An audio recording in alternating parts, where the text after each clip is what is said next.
Good morning बच्चों। कल हमने गणित में सीखा था कि हमारी संख्याएं अनेक प्रकार की हैं। जैसे हमने नाम दिए थे उनको प्राकृतिक संख्याएं 1 2 3 4 5 आदि आगे को। और फिर उसके बाद हमने कहा था पूर्ण संख्याएं। पर प्राकृतिक संख्याओं में एक संख्या हमने 0 को शामिल कर लिया था तो पूर्ण संख्याएं हो गई थी हमारी। फिर उसके बाद हमने पूर्ण संख्या रेखा को बाईं ओर को जब बढ़ाया तो उसमें हमको ऋण संख्याएं लिखी थी हमने, ऋण 1 ऋण 2 ऋण 3 ऋण 4। तो इस तरह से जो हमारी संख्याएं प्राप्त हुई थी वो कहलाई थी हमारे पूर्णांक संख्याएं। और इसके अलावा पूर्णांक संख्याओं के अतिरिक्त हमने हल्का सा जिक्र परिमेय संख्याओं का भी किया था कि इसी संख्या रेखा में जो कई सारे बिंदु हैं उन बिंदुओं पर भी कोई न कोई संख्याएं हैं और उन संख्याओं को हम परिमेय संख्याएं कह रहे थे। अब परिमेय संख्याएं क्या होती हैं, संख्या रेखा में इनका स्थान कहाँ पर होता है, किन्हीं दो परिमेय संख्याओं के बीच में कितनी परिमेय संख्याएं होती हैं, ये हम आज की कक्षा में सीखेंगे। तो बच्चों, परिमेय संख्या सीखने से पहले थोड़ा सा हम इससे पहले जो हमने भिन्नों के बारे में जानकारी प्राप्त की इसको दोहरा लेते हैं। जैसे हमने कहा था कोई एक वस्तु होती है तो हम उसे एक कह रहे होते हैं, उसी एक को हम दूसरे शब्दों में भी कह सकते हैं। हम इसको 1/1 कह सकते हैं, हम इसी को 2/2 भी कह सकते हैं, हम इसी को 3/3 भी कह सकते हैं। इस तरह से हम इसको विभिन्न रूपों में लिखते हैं, सब तुल्य संख्या है। इसी तरह इसके बाद इस एक वस्तु के अगर हम 2 बराबर भाग करते हैं तो एक भाग को कहते हैं 1/2, दूसरे भाग को भी कहा था हमने 1/2। तो इस तरह से 2 1/2 मिलकर 2/2 मिल जाएगा, तो ये भी एक हो गया। और इसके अलावा अगर हम इसी एक वस्तु के 3 बराबर भाग करते तो एक भाग को हम कहेंगे 1/3, दूसरे भाग को भी 1/3, तीसरे भाग को भी 1/3। अगर इनको जोड़ें तो 1/3 और 1/3 मिलकर 2/3 हो गया था। फिर इसमें 1/3 और शामिल किया तो 3/3। इसी तरह से एक वस्तु के 4 बराबर भाग किए तो एक भाग 1/4, 2 भागों को मिला देंगे तो 2/4 और 3 भागों को एक साथ करेंगे तो 3/4, 4 भागों को एक साथ किया तो 4/4, अर्थात हमारी पूरी वस्तु हो गई है। तो बच्चों, अब आते हैं हम आज के मुख्य विषय परिमेय संख्याओं पर। इससे पहले एक बात और जानना चाहेंगे, जब देखो कोई बिंदु बार बार आगे को चलते रहता है, मैं यहाँ पर एक बिंदु चला रहा हूँ, देखो बिंदु बिंदु बिंदु बिंदु बिंदु बिंदु बनाते जा रहा हूँ आगे को, और तो आपको दिख रहा होगा कि ये क्या हो गई, एक पूरी रेखा के रूप में आ गई है। तो ये अगर इस बिंदु में हम तरह तरह से संख्याएं लिख दें तो ये हमारी बन जाएगी संख्या रेखा। संख्या रेखा में क्या है, हमारी संख्याएं लिखी हुई है, अलग समान दूरी पर अंकित कर रहे हैं। तो हम इन पर विभिन्न संख्या, जैसे यहाँ पर हम 1 लिख देते हैं, यहाँ पर 2 लिख देते हैं, यहाँ पर 3, यहाँ पर 4। अब देखो 1 और 2 के बीच में कई सारे बिंदु हैं। हमने कहा बिंदु हैं तो उनके साथ एक कोई संख्या भी होगी, तो अर्थात इन बिंदुओं की पर भी कोई ना कोई एक संख्या होगी। लेकिन अब तक जो हमने संख्या पढ़ी है वो तो यही पढ़ी है कि 1 2 3 4, और इसके अलावा कुछ भिन्न में पढ़ी थी 1/2 1/3 1/4 इस तरह से। तो संख्या कहाँ पर होती हैं, कैसे होती हैं, इसको हम इसमें सीखेंगे। अब देखो ये मैंने एक संख्या रेखा बना रखी है जिसमें हमने कुछ संख्या अंकित करके, जैसे यहाँ पर 0 है, 1 है, 2 है, 3 है, 4 है, इनको मैंने समतुल्य रूप में लिखा हुआ है कि 1/0 को हम 0/1 लिख सकते हैं, 1 को 1/1, 2/1, 3/1, 4/1। और फिर अगर 2 के रूप में लिख दो, जिसको 0/2 लिख दिया, 2/2 लिख दिया, 4/2, 6/2, 8/2, या 0/3, 3/3, 6/3। और ये वास्तव में देखो ये सब उसी बिंदु को व्यक्त कर रहे हैं, अर्थात इन सब का मान 1 2 3 4 के बराबर है। इसी तरह से बाईं ओर भी इनका मान है। अब देखिए जैसे यहाँ पर 0 है, ये 1 है, इस हम 0 और 1 के बीच में 2 बराबर भाग कर देते हैं। तो अभी हमने भिन्न में सीखा था कि इस एक भाग को हम बोलेंगे 1/2, फिर इसका भी एक भाग कर दिया हमने, ये भी 1/2। लेकिन ये 1 है, 1 के बाद 1/2 और हो गया, तो देखो ये 1/2 1/2 1/2, कितने 1/2 हो गए, 1 2 3, 3 1/2 अर्थात 3/2, 4/2, फिर ये 5/2 हो जाएगा।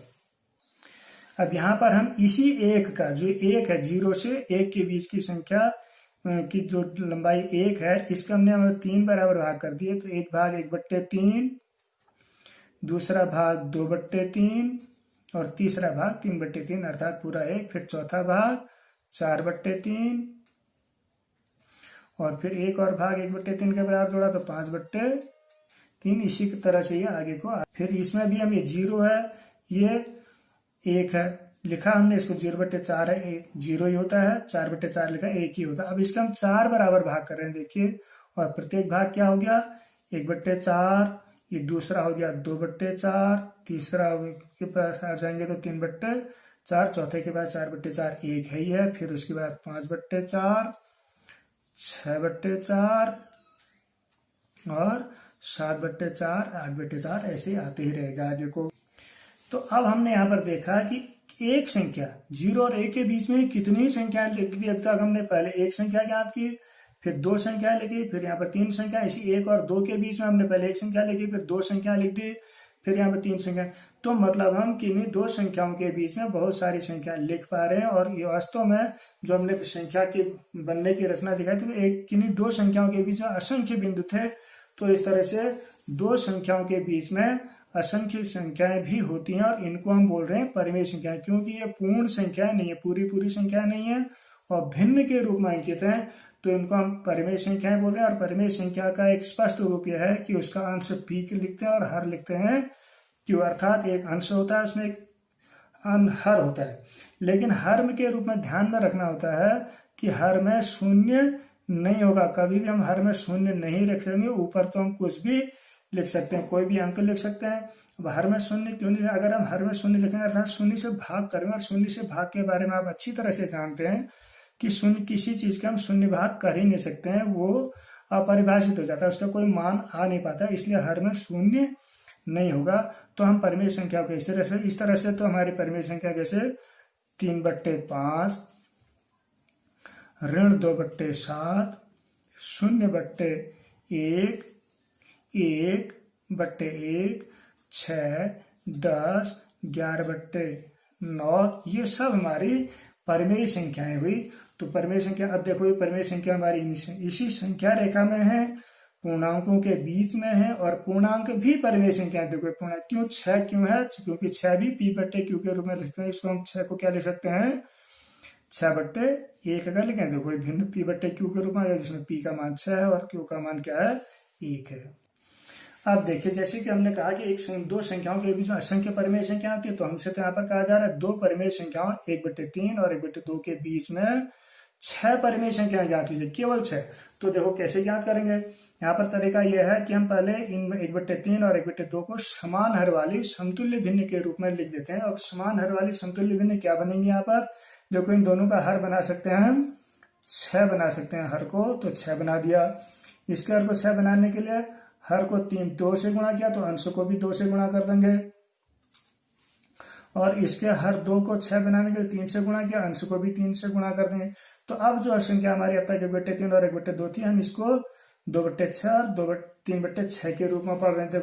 फिर उसके बाद हम क्या करते हैं कि इसके 2/6 और 3/6 के दोनों के अंश और हर को 10 से गुणा करते हैं। देखो इसके 2/6 को 10 से गुणा करें तो आ जाएगा 20/10, हर और अंश दोनों को 10 से गुणा करें 20/60, और इसको 10 से गुणा करें हर अंश को 30/60 हो गया। अब देखिए ये संख्या रेखा हमारी अगर है, और इस संख्या रेखा में यहाँ पर हमारा 0 है, यहाँ कहीं 1 है, और यहाँ पर अगर मान लीजिए हमारा क्या है 20/60 है, मतलब इसका मान था 1/3, और यहाँ कहीं हमारा क्या आ रहा है 1/2 आता है, जिसको हमने बोल दिया है क्या यहाँ पर 30/60।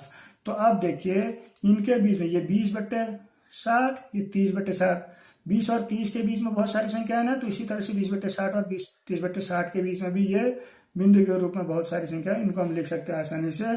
क्या लिखेंगे 21/60, 22/60 और 23/60, 25/60 भी लिख सकते हैं, 27/60 लिख दें, और 28/60 लिख दें। कोई भी जो चाहे उन संख्याओं को, इसी के मध्य की संख्याओं को यहाँ पर लिखेंगे तो हमको संख्याएं प्राप्त हो जाएंगी। यहाँ पर उनके मध्य की परिमेय संख्या आ गई हमारी ये। इसी तरह से अगर हम ऋण 1/3 और 0 के बीच में के मध्य 4 परिमेय संख्या याद करने को कहते हैं, तो हम ऋण 1/3 0 को भी हम अगर समान हर के रूप में लिखें तो इसको 0/3 के मध्य में संख्या याद करने होंगे। दोनों के अंश और हर दोनों को 10 से गुणा करेंगे तो ये बन जाएगा 10/30 और ये बन जाएगा 0/30। और संख्या रेखा में देखें तो यहाँ पर अगर हमारा 0 है और यहाँ पर हमारा अगर 1 है अर्थात ऋण 1, तो यहाँ कहीं हमारा क्या होगा, ऋण